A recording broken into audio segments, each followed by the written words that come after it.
Okay, welcome back, everybody, for our last big session of this conference, the afternoon session of the last day. I'm very glad to introduce one of the world's experts in a couple of fields that we're all interested in. So especially, I think, if I summarize correctly, Peter, an expert in the solfeggi repertoire. You made this beautiful database. But also, as you can see on the program, as you can see in Peter's work, a lot of focus on counterpoint treatises, and obviously the connection with partimento. And what I also personally always like in Peter's work is the relation to pedagogy, to how can we use this material to train musicianship skills. And as I see the title, Singing Counterpoint Through Figures, we normally connect counterpoint with written stuff.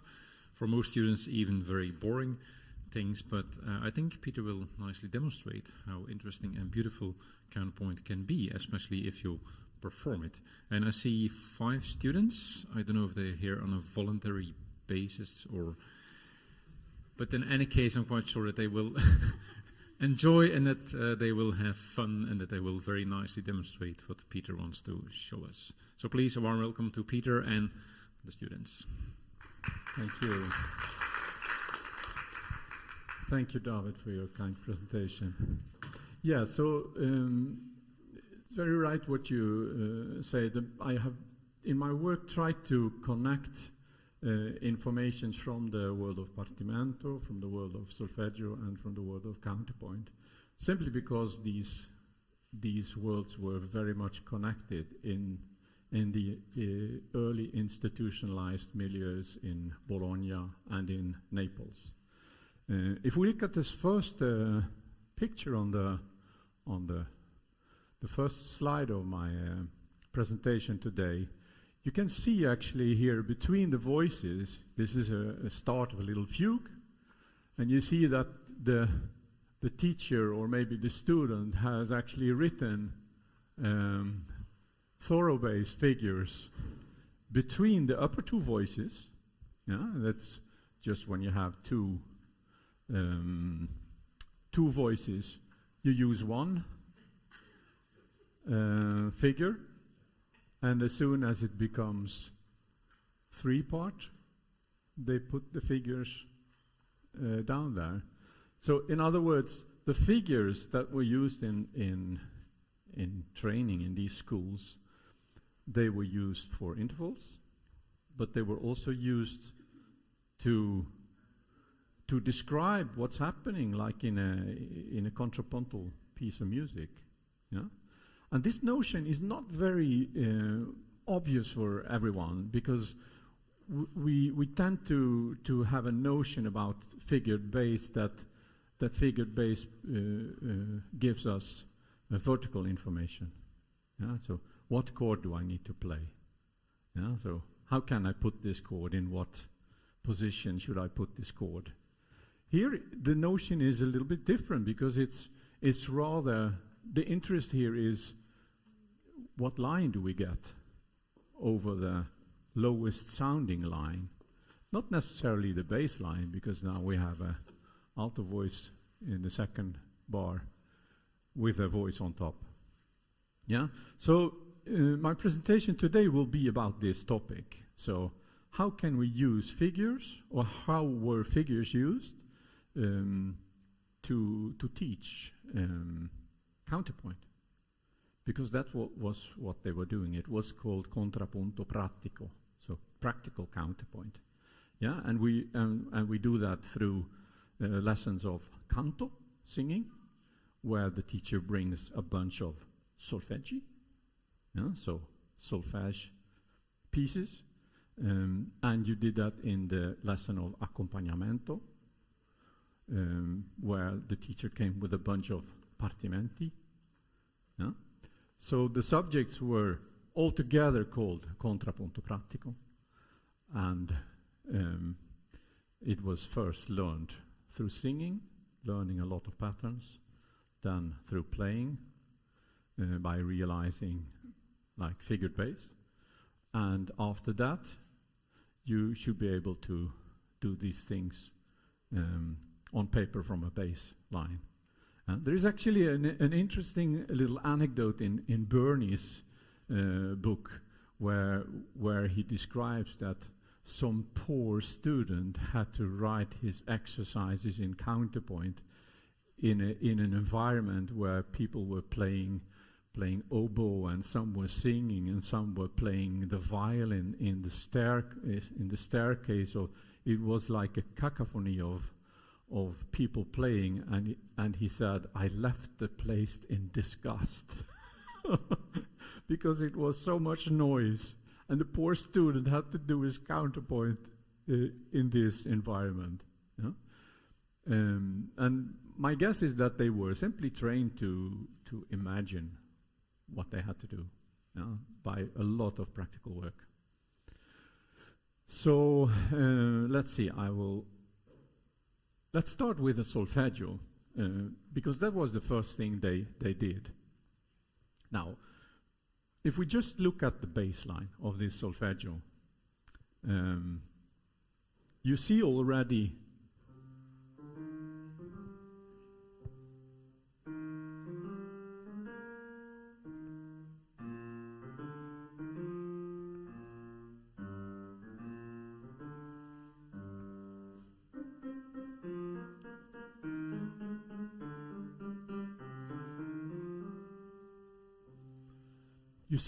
the patterns that you recognize from the partimento collections, right? So there's a cadence, first two bars, and then another cadence, and another one, and another one. And then you see a little bit of mote del basso, and it ends with a cadence, and then another cadence, and another cadence. So what is happening here, we could say, is what students were supposed to learn to do on the keyboard, they did here with their voices. I mean, these pieces were called solfeggi, right? And if we look at the construction, if we look a little bit more careful to what is happening, we see that the preparation to the dissonance, there is one dissonance appearing on the downbeat of the second bar. Can you see which note it is? Which is the dissonant? Yeah, you can recognize it because of the resolution, right? There is a resolution appearing in the upper voice. So the preparation is in the upper voice, the dissonance is in the upper voice, and the resolution is in the upper voice. And after that, we get a new cadence. Yeah? The melody in the alto, so the accompanying voice, starts over on the same note. So yam ta tam ta tim pam. Now this is kept the same, and the other two voices adapt to that. Yam ta tam, and then the note on the second part of the third beat becomes the preparation for a new cadence. Pam pa pam pa pa dum pam. You see that? So that is the way how cadence 1 is linked to cadence 2. Yeah? And there is a flip of the voices. So the first preparation is in the upper voice, the second one is in the middle voice.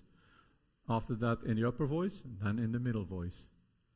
Yeah? And this is how they simply, they sing this and they just have fun in the singing lessons. But they also maybe become aware of what's happening, like in the construction of the piece. Yeah? So you could imagine that this was part of the preparatory work before they started to do this on the keyboard. Yeah? And that in its part was a preparation to do this without a keyboard. So in that way we have solfeggio and partimento and then written counterpoint. Yeah, by the way, the composer, Giovanni Battista Pergolesi, his name is mentioned on the front page. I don't know if we can take that seriously. There is only one collection. This attribution is not very trustworthy, I would say. and the music is not very good. I mean, you see already that this is very schematic and simple. So, if Pergolesi is the one who wrote this piece, which I doubt, then it was probably just a thing he made for pedagogical reasons. But anyway, the date is quite good because I think this must be from the early 18th century, maybe 1730 or something like that. It's you can see that from the handwriting, that it's an old manuscript. So this is just a little start. So if we start to read some figures, if I give you a note to the bassist, yeah, we sing this note, and I suppose we could sing the way you are used to do that. So I don't know how, if you sing in a lesson of oral skills, what would you sing? Would you sing do, or would you sing one, or what would you do? Or C? What's easiest for you? Just a random sound. Yeah, okay, we can sing no like that. Yeah, you can take a vocal. That's fine. Okay, let's do the bass line first. We just sing a long note. Yeah, please. Okay, now we can imagine our line, which starts on the 5. Let's do it.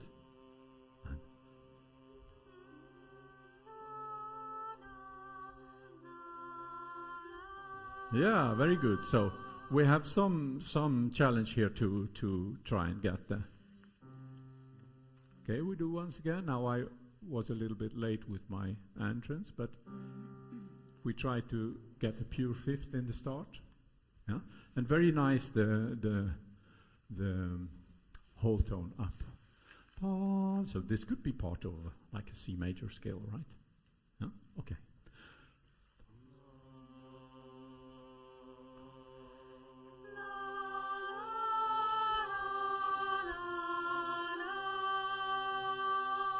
Yeah, it's very nice. So we already see that the figures are, of course, vertical information, but they're also horizontal information. They're part of a little line. Let's do another one. Yeah? Start on the same note.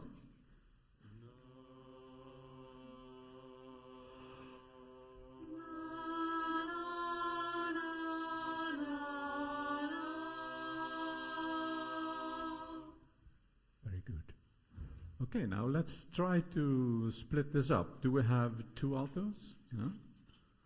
Okay, sopranos? Altos and sopranos. Okay, great. So I don't think I need to give you the notes. You fix that, yeah?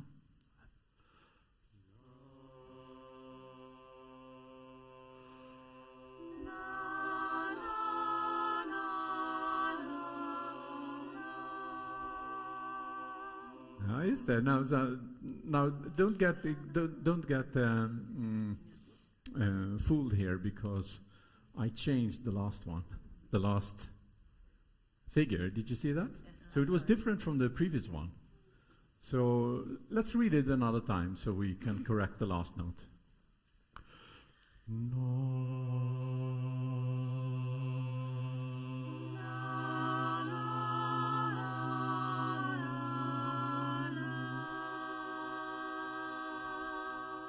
Ya, da, da, da, da. You have to go down there, right? Because it's 5, 6, 5, 4, 3. And means that the alto line is 3, 4, 3, 2, 8. Yeah? Because the 8 cannot be 8, up, not up there, but you go down to just to understand the principle. So the 1 is like similar as the 8. So the alto line, I sing it once again. Can you sing the bass line? 3, 4, 3, 2, 8. Exactly. Very good. Okay, another one. Okay, now we have a B sign, right? A flat sign, and a sharp sign. Let's see what happens. Now these are given here just because they are chromatics. Yeah, they are not at the staff at the beginning, but they are like alterations. So we have to adjust that from the C major scale. So that's why they are given in red color. It's a little bit boring this part for the basses, but it will get better.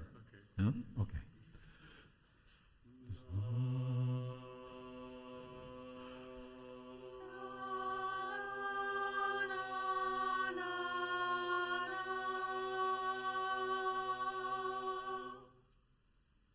Very good. Okay, the N is now the font is not reading properly, but it is a natural sign. Ja? En hoe noem je dat in het Nederlands? Herstellingsteken. Exactly. So the N is a herstellingsteken. Okay, we get a new key, so this is now A major. Here we go.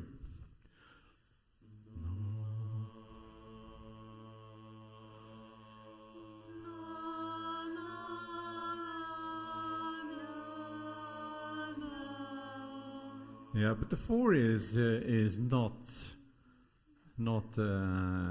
like D sharp now, but an ordinary D, because we are in A flat, in A major. Tam yam ta da da ti da da da da da da dum tam tam. The only thing we have to adapt is the N. Tam ta di dum, but now major. That's it. No, very good. Okay, once again.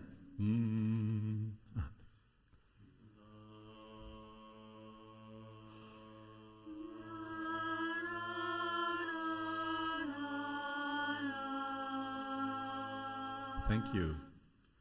Okay, we got a new key. Now we are in major again. You get a fresh one.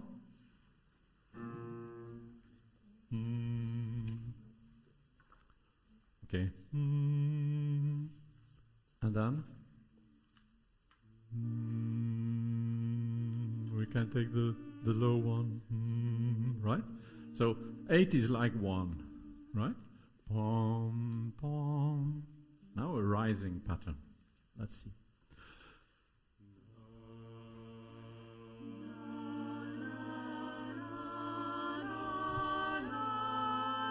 Yeah, very good.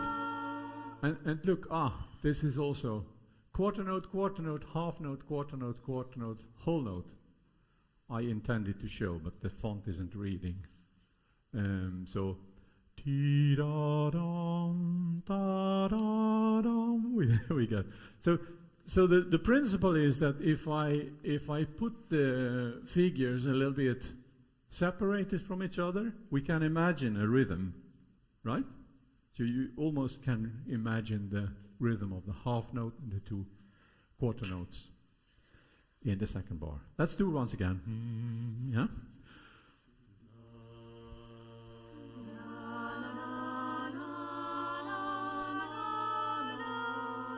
Yeah, so observe the half note. 1, 2, ti-dum, 1, 2.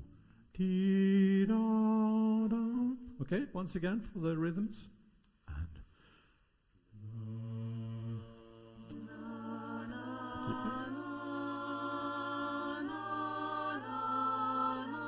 yes, very good. Okay. Now the sopranos can start on a high 1.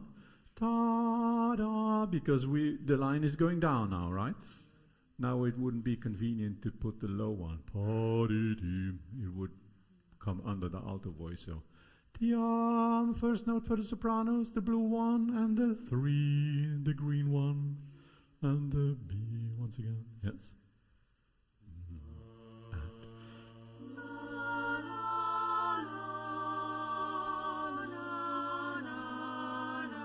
Yes, very good. Okay, we're getting the system, right? Now it becomes a little bit more complicated now.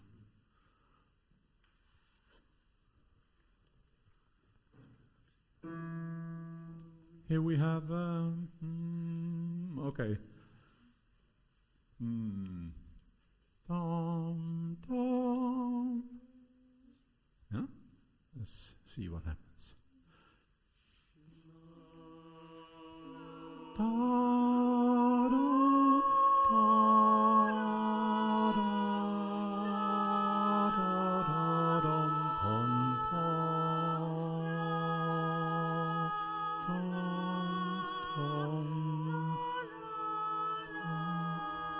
Yeah. So let's see if we can read the rhythm. One, ta-dam, ta-dam, ta-dam, tam-tam, ti-da-dam, ta-dam. Did you see that? So I'm reading the green ones. Once again, one, ta-one, ta-one, ta-one, ta-da-dum, tam-tam, ta-dam. Yeah, it's just keeping the pulse for the time signature, and it will. Okay, so we start on the same note. Tom, tom. Yeah, once again. Tom, tom, tom, tom, tom, ta da dum, pom, ta tom, tom, tom, okay. Yeah. So the rhythms are maybe more difficult than the figures, right?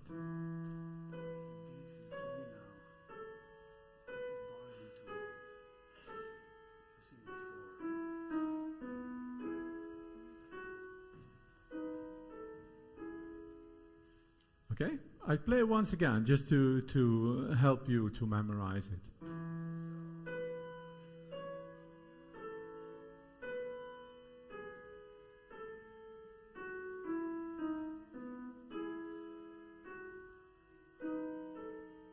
Okay, here we go.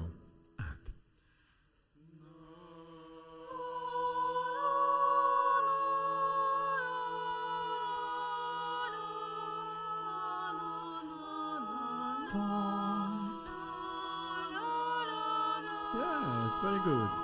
Yeah, and you hear the contrapuntal clashes, right? So all the dissonances are prepared, and they make resolutions afterwards. You really get a linear sense in each and every voice here. Yeah, the 3 and the 8 are supposed to be on top of each other, right?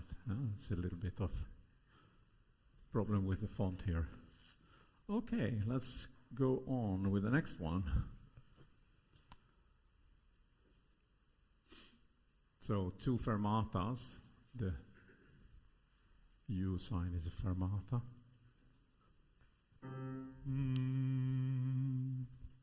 Let's see what happens.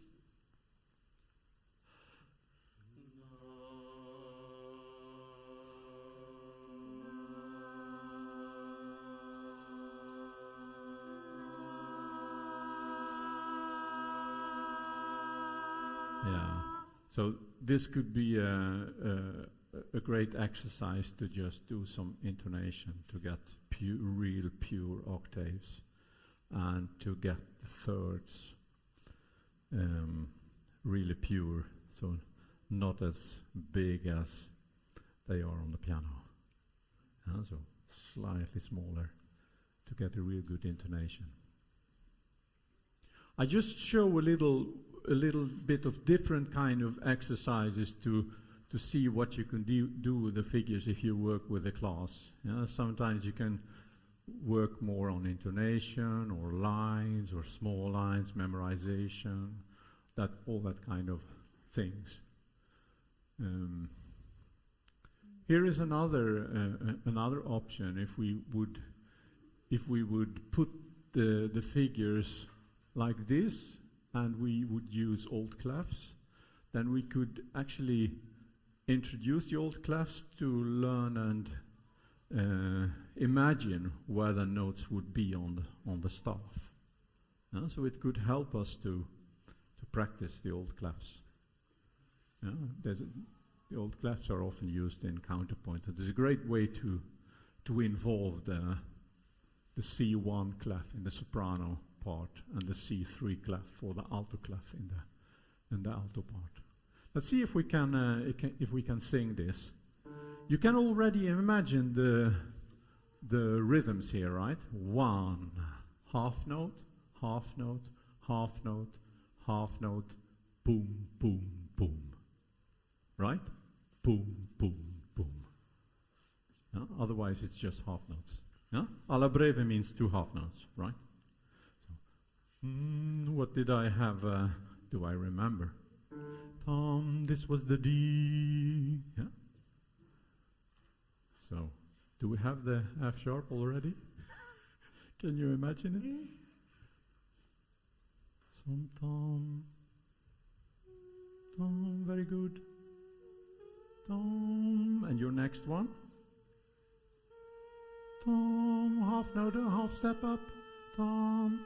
Okay, now be careful because the sharp 3 will be still there while the flat 6 already sounds, and it creates a dissonance, which is very expressive and very nice, but a little bit strange.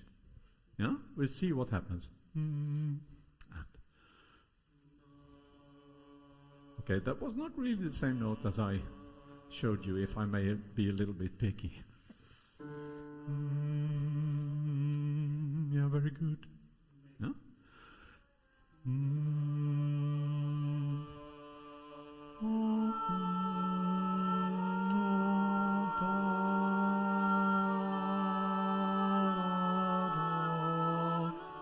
Okay, once again, yeah, just to get the third really firm under the 6, yeah? And be careful with the half step that it becomes really in tune. Once again.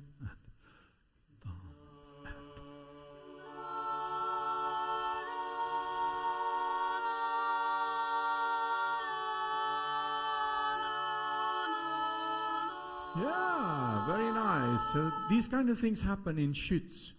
Schütz uses these kind of expressive things when something dramatic happens in the music.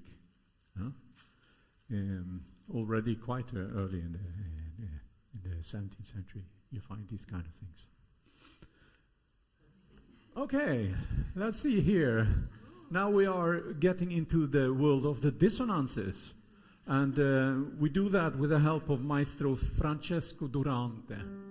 And it becomes slightly more interesting for the basses. Very nice. Yeah? Okay, we do the bass part first. Okay, can we add the altos? Tom. Yeah? Tom, tom. Pom, pa, da, da, da, da, da, dum, pom. Yeah, G major. We could imagine G major. Pom. Okay, and then we put the syncopated voice. Yeah, so you start with the rest. Yeah, we start.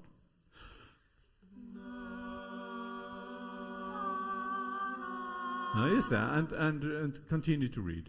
Yeah, dum, dum, and the soprano does ba, bum, bum, like that. Yeah, okay. Try to just follow the notes.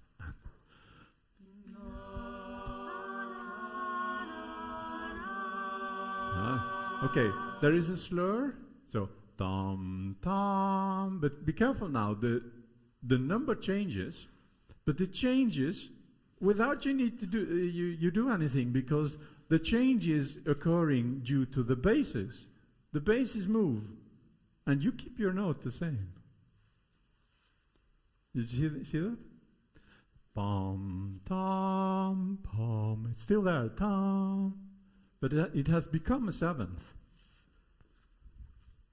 Yeah? So it becomes a 7 because of them. Yeah? They caused it. Yeah? And we have to react on that. So we are getting in trouble because of them. Yeah? It's your fault. And we have to adapt to that situation. So our dissonance, pom, tom, pom, pom. Okay. We make a resolution to the sharp 6. Yeah? And you just sing in parallel thirds. Yeah? Okay, let's do that. Pom, pom. Yeah, so pom. So if you imagine their note 1 octave lower, pom, then you do 1, 2, 3, then you have your note. Yeah, so pom tam, pom, 1, 2, 3.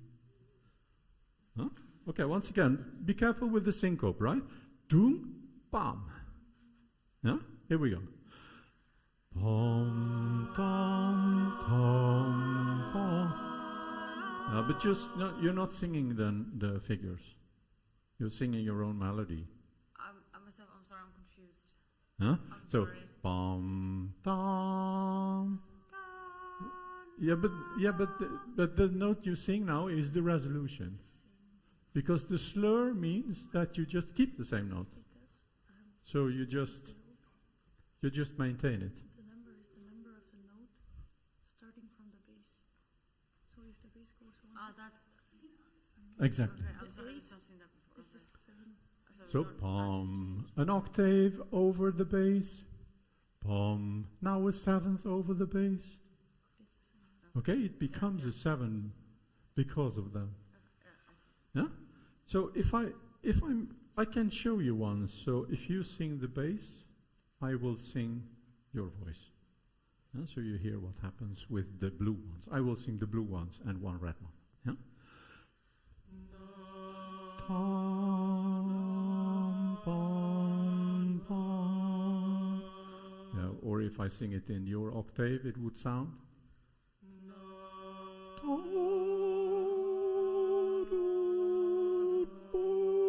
Like that.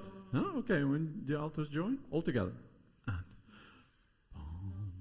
yeah?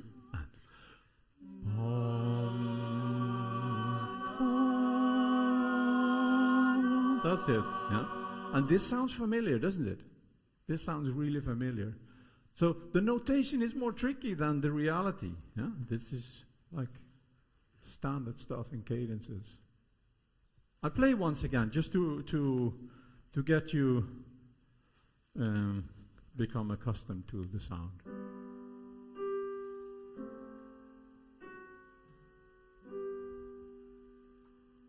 Okay, very nice. Now let's see what happens. Okay, we flip that.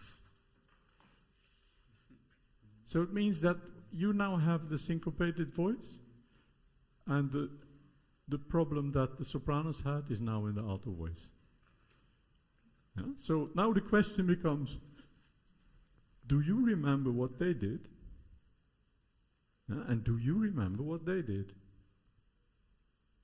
Yeah? That's an interesting question.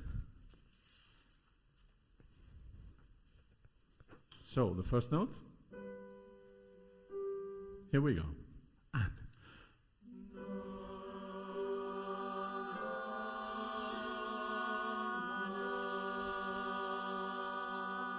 And so, tom, the 3 is now over, must be over the altos.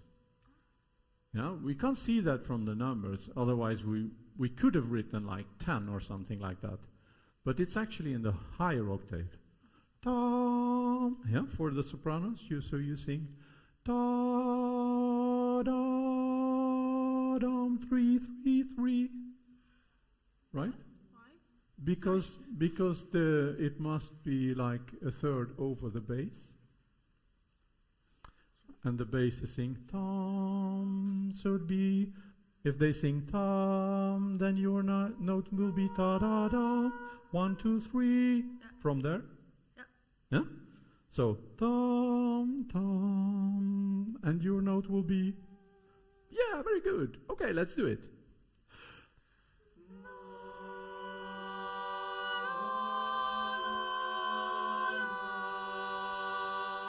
That was fantastic. That was fantastic. Yeah? Very nice. So this was the cadence where we prepare and resolve the seventh. Let's do another one. Okay, let's listen to the basses first. You can read this little line. It's always good to have a little C major film in your head before you start to sing. Okay? So then it becomes easier to find the fifth here.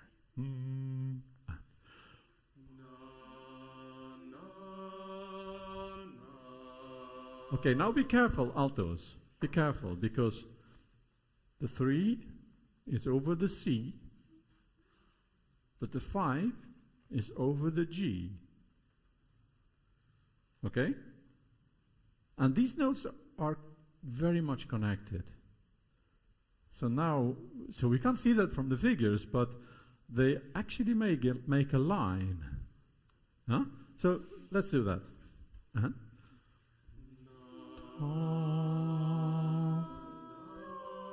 Oh yeah, but the 5 is over the G, so tom ta da da dee tom. This is your note.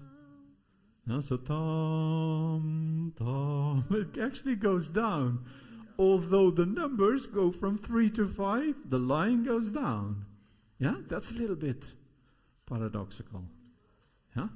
So this is the tricky thing. You need to learn to read the lines with the figures that are connected to the bass line. Yeah? Okay, do it once again. Pom and.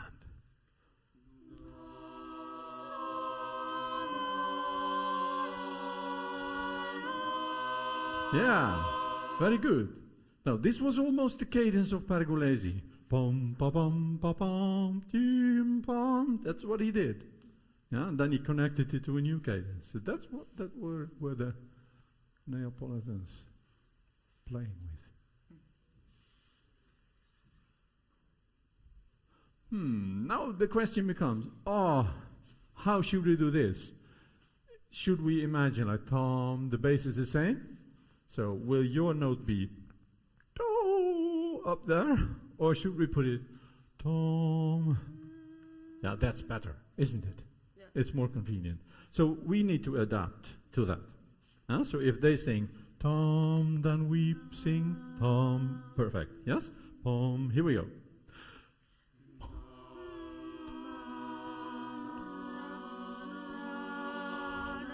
Okay, one more time, just because it was so good. We do it once again. Huh?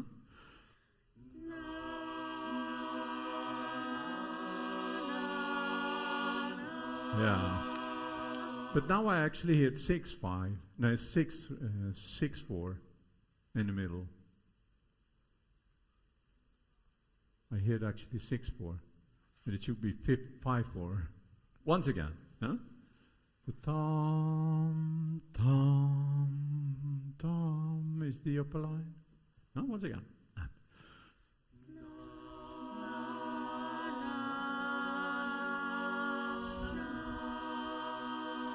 Yes.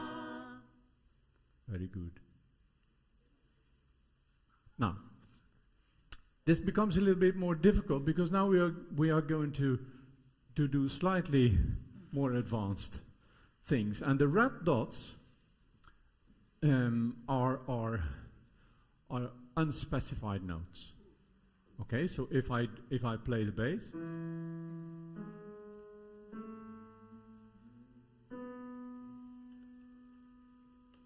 So, could the altos, could you join me in this? So 5, and then 6 over G sharp. And now I jump the red dot. I can take away the red dot. So we do just this. Huh?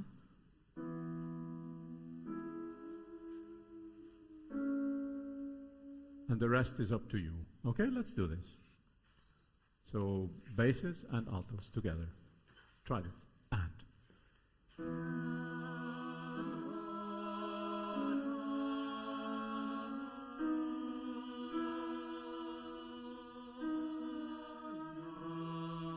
That's good. Once again. Once again.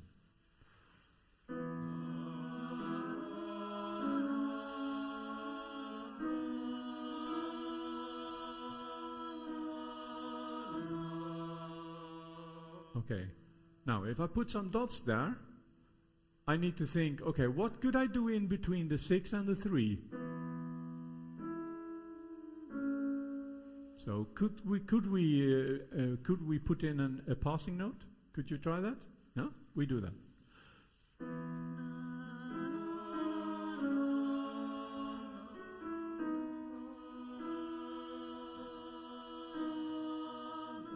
Okay, we do this once again, and we add the soprano voice to this. Okay, you can all join. Tom ti da ti ti dum. Now, this is actually keyboard exercise by Durante from his Regula, the beginning of the Regula book. Okay, we do it once again. 3-part. We sing all together. We can see, you can join us, yeah? Please.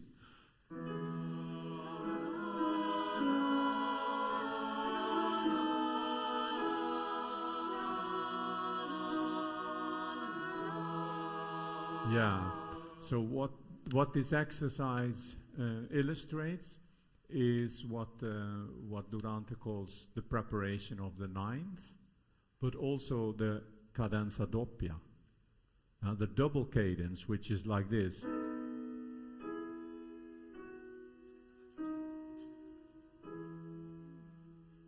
Okay, if we alter this a little bit and we make it minor,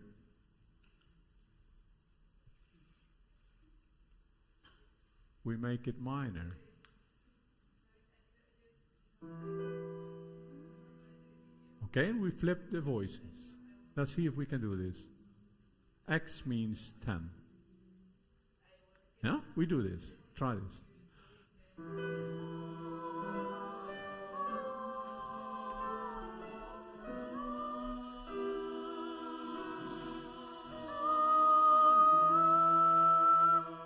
Okay, I play it once again. Listen to the line, and take notice of the red dots. I will play the red dots also.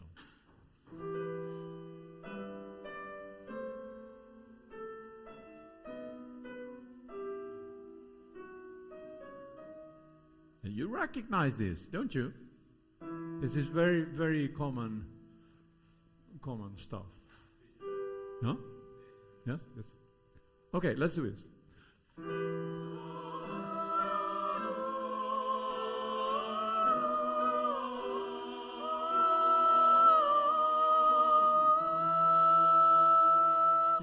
Beautiful. So, just to save a little bit of time, I will show you a few just by playing. Yeah, this is really nice how you can flip the voices and it's the same stuff, but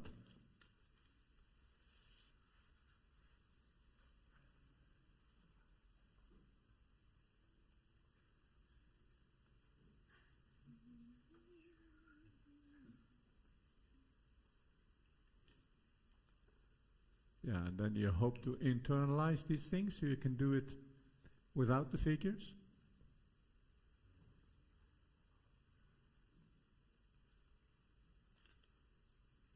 And then we could actually do about the same things that Ewald showed us yesterday with the Matai pieces. We could actually do this like vocally too.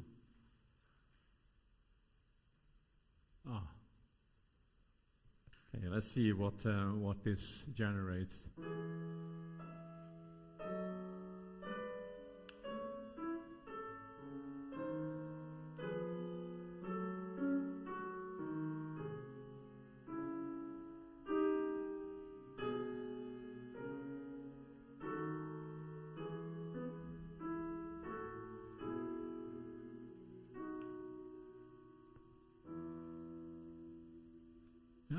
You could actually do this all together by singing.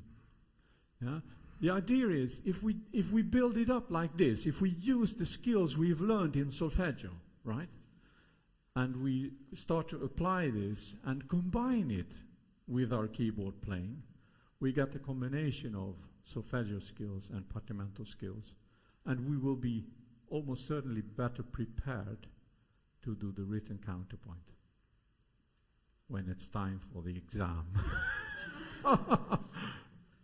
Right?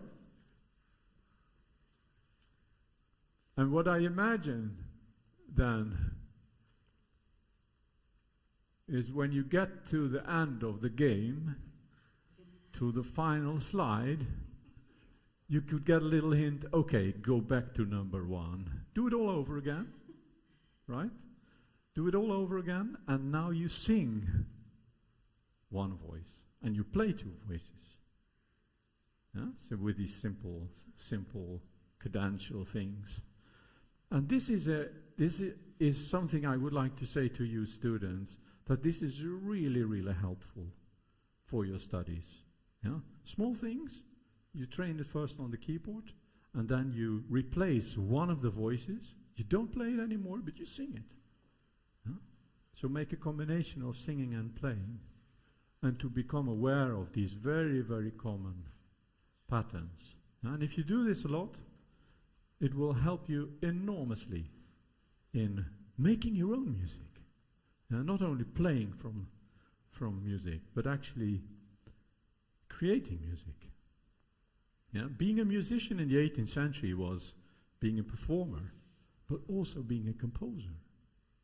That's why we talk about thorough bass, and that's why we talk about improvisation, because it helps you to create music. So it's not only the composition department who takes care of that, but it's actually all the musicians who can do some of the creative stuff. That's the great fun of this. That's probably the reason why this whole practice of partimento has received such a boom in recent years. I dare to say that the creative part of musicianship is being promoted not only among jazz musicians and rock musicians, but actually also for the classical department. Because that's what was expected of 18th century musicians. If you played a reprise, you were expected to make changes and have the taste to do that. So, okay, this was what I wanted to show you. Thank you so much.